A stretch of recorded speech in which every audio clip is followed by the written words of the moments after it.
Assalamualaikum warahmatullahi wabarakatuh. Perkenalkan, nama saya Syafadwianto dari kelas 1 KPID NIM 2341101012145 akan menjelaskan potret masyarakat Jawa Tengah bagian Barat Selatan Banyumas pra-Islam.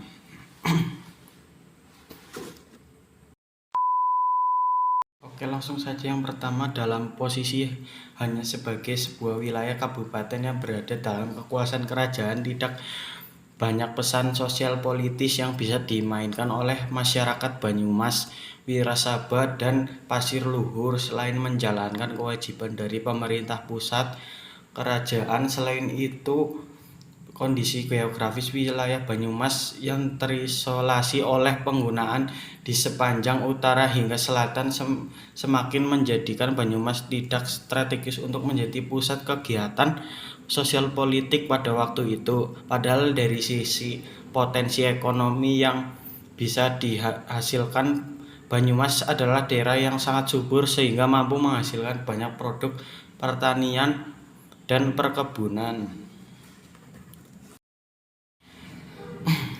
Tidak dijadikan Banyumas sebagai pusat pemerintah kerajaan dan kondisi geografis serta alamnya yang berupa bebatuan, pegunungan, dan sungai-sungai besar yang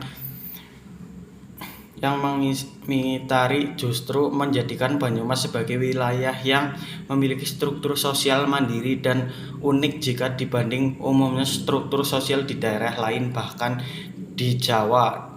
Jika di daerah lain struktur sosial cenderung terpengaruh bahkan terhegemoni oleh struktur sosial pemerintahan kerajaan keraton, struktur sosial masyarakat Banyumas justru menampilkan karakter yang unik, yaitu yang pertama, cuek, yang berarti berbicara dengan suara keras. Yang kedua, bloak.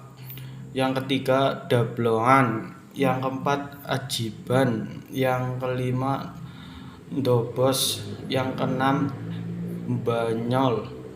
Yang terakhir, ndopok, atau yang biasa disebut juga omong-omongan mengeluarkan, unek-unek.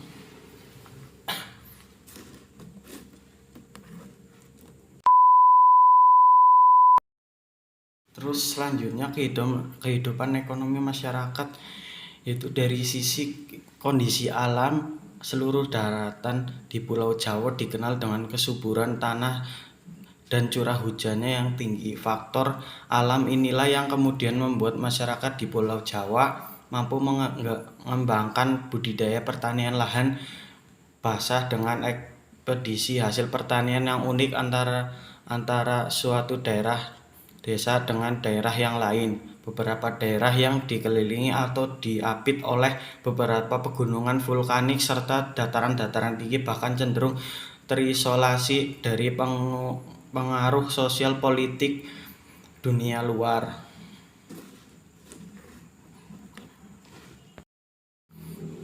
Oke, yang selanjutnya ada Wali Songo. Di dalam ensiklopedia Islam disebutkan bahwa Wali Songo, 9 wali, adalah 9 ulama yang merupakan pelopor dan pejuang pengembangan Islamisasi di Pulau Jawa pada abad ke-15 masa Kesultanan Demak.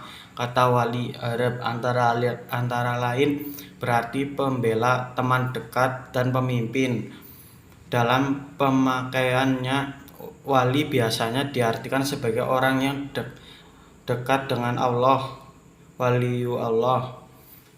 Sedangkan kata Songo Jawa berarti 9, maka Wali Songo secara umum diartikan sebagai 9 wali yang dianggap telah dekat dengan Allah Subhanahu wa Ta'ala, terus-menerus beribadah kepadanya, serta memiliki kekeramatan dan kemampuan-kemampuan lain di luar kebiasaan manusia.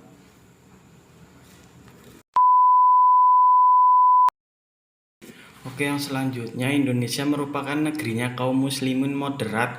Demikian diungkapkan Abdurrahman Wahid sejak masa pasca Soeharto. Indonesia sebagai negara muslim terbesar dan negara demokrasi ketiga setelah India dan Amerika Serikat diharapkan dapat memainkan peran lebih besar di di dalam menyebarkan Islam.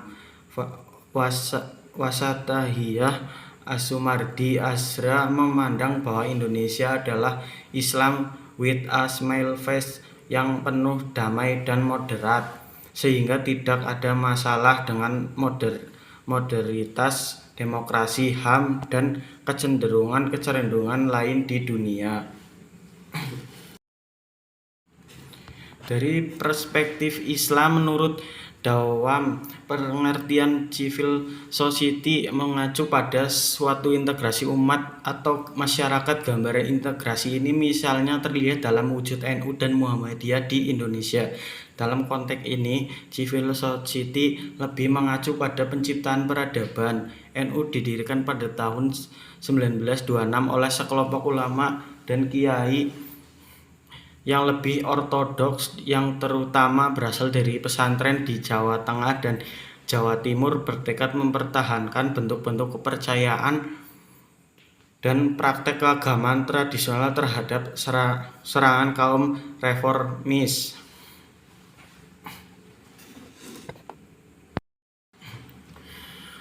Demikian uraian saya tentang sejarah Islam di Jawa Tengah, khususnya di Banyumas ya. Sekian dan terima kasih.